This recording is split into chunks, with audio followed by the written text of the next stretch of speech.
Fire signs, Aries, Leo, and Sagittarius, welcome po sa ating channel. At ito ay may daily gabay, tarot reading for September 6, 2023. Please be reminded that this is general reading po.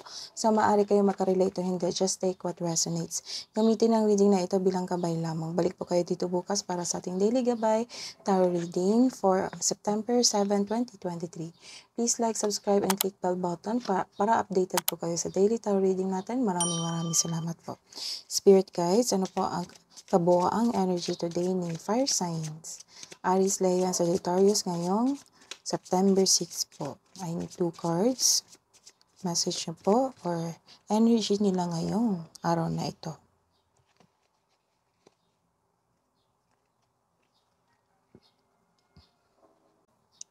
Sa araw na ito, you are pushing the situation into reality para may maagang results. Some of you aggressive sa trabaho. Mag-ingat sa taong masakit magsalita. Hindi mo alam kung kailan susugod o atras sa isang hamon sa buhay. Nagkaroon ng hindi pagpaplano, naging reckless o careless. So, kailangan planuhin ng mabuti ang iyong mga gawain. Sa araw na ito, wala kang self-confidence, kakulangan ng tapang, may takot, matalo, mas nanaig ang weakness, mag-ingat sa taong in denial, insecure, paranoid, kulang sa pasensya. So, be confident, fire signs.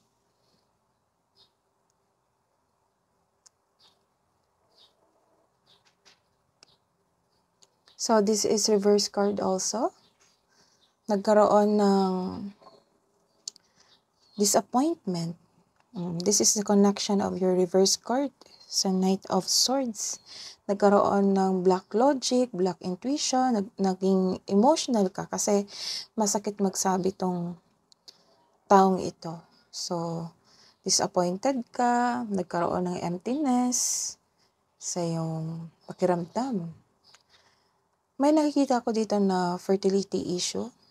Fertility issue na, so sa mga buntis dyan, kailangan ng maagang check-up sa doktor. Sa mga nagpaplanong mabuntis, kailangan din maagang mag-check-up sa doktor. May nakikita rin akong blockages, feeling exhausted ka ngayon due to the other's emotional demands. So, ito yung nakapa-apekto sa'yo. Kung masakit magsabi sa'yo, sinabihan ka, masakit niya magsalita. Kaya umiwas sa taong toxic na naghahatid ng stress sa'yo. May sabi rin dito na nanghihinayang ka sa invest mo sa work o sa love life. May insecurity and doubt at kalungkutan akong nakikita. Hindi ka madalang magbigay ng trust sa isang tao dahil sa nagkaroon ka ng trauma sa past love nyo.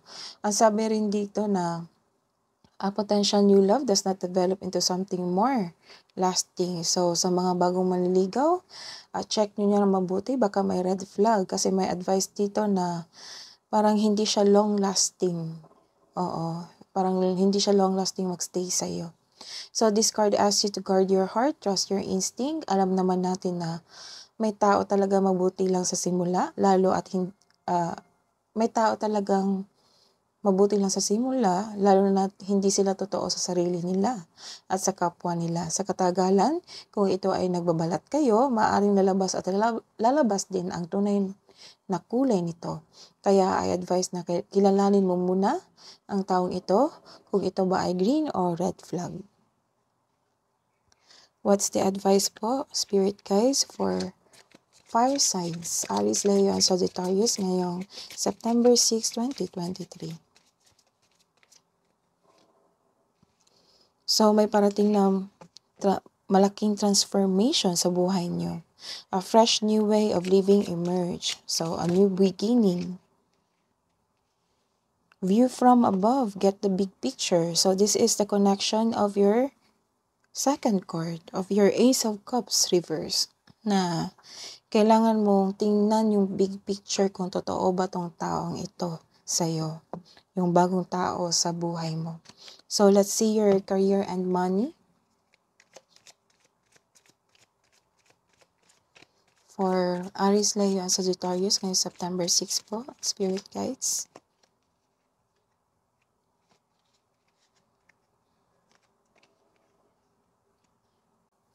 This is a reverse card. Nagkaroon ng impatience sa inyong proyekto, sa inyong negosyo, sa inyong gawain sa bahay.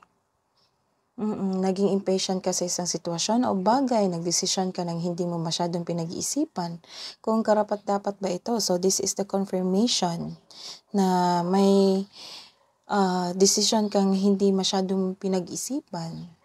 Marahil nagkaroon ka ng delay sa inantay mo. It might be the money. So, the universe is trying to show you something. Baka may na-miss kang opportunity. So, look at the bigger picture. Baka may na-miss ka. The wisdom message is, use your time wisely. So, this is a reverse card again. Nagkaroon ng hastiness. So, may bagong chismis. Oo, may bagong chismis mula sa workplace. May matatanggap ka na balita na hindi mo alam kung totoo ba ito o hindi. So, the advice is, fact-check muna bago maniwala.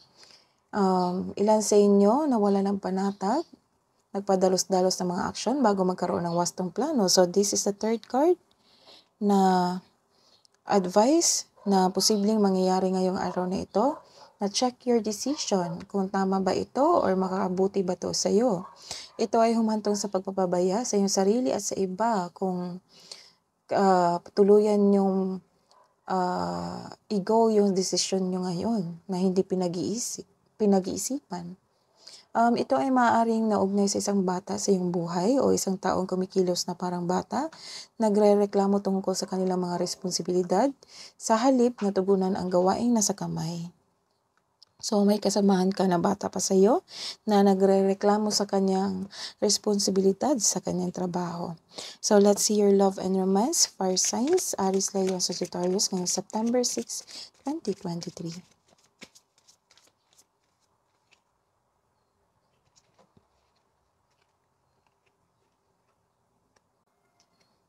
So, this is a reverse card. Nagkaroon ng stagnant. May nakikita rin akong tao dito na masyadong defensive.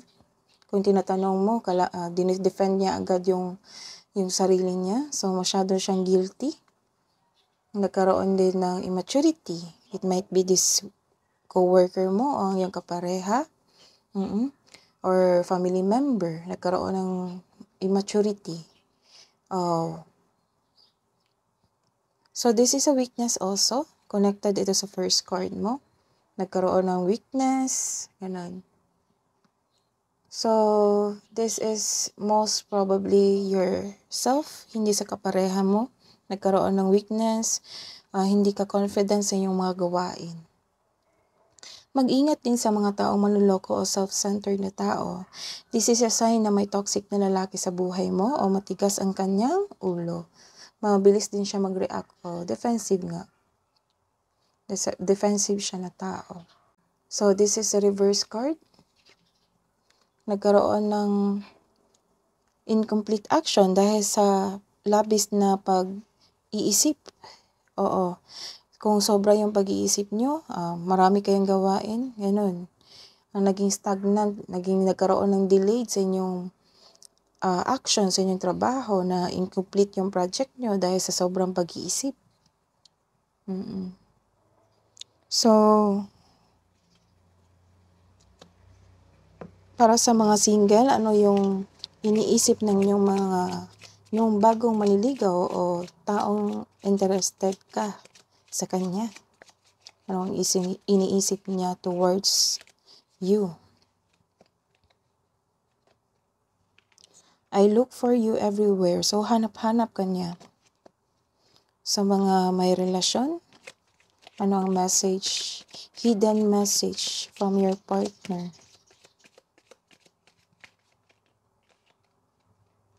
I love you. Mahal na mahal ka ng iyong kapareha. So, what's the love advice po? Sa mga fire signs, Aries, Leo, Sagittarius. What's the love advice po? What's the love advice po para sa mga Aries, Leo, Sagittarius? You may not always understand why certain things happen. However, there is always a higher purpose to the events in your life. Through turmoil, a blessing will soon be revealed. So, may parating na blessings. What's the message pa po? Advice para kay Fire signs. It's time to take action. So, this is your advice also. Take action. Take action. 1, 2, 3, 4. So, this is your advice na mag-take action ka na sa iyong gawain para hindi magkaroon ng delays. Was the Archangel, Angel, Spirit Guides advice para sa mga fire signs ngayong September 6. Message from Archangel Raphael. Give your cares and worries to us angels and allow us to take your burdens. So you are divinely guided. Angel therapy. Mahihil ka soon. That is your reading today, fire signs. Balik po kayo dito bukas sa September 7. Please like, subscribe, and click bell button for notification para po updated kayo sa daily tarot reading natin. Maraming salamat po.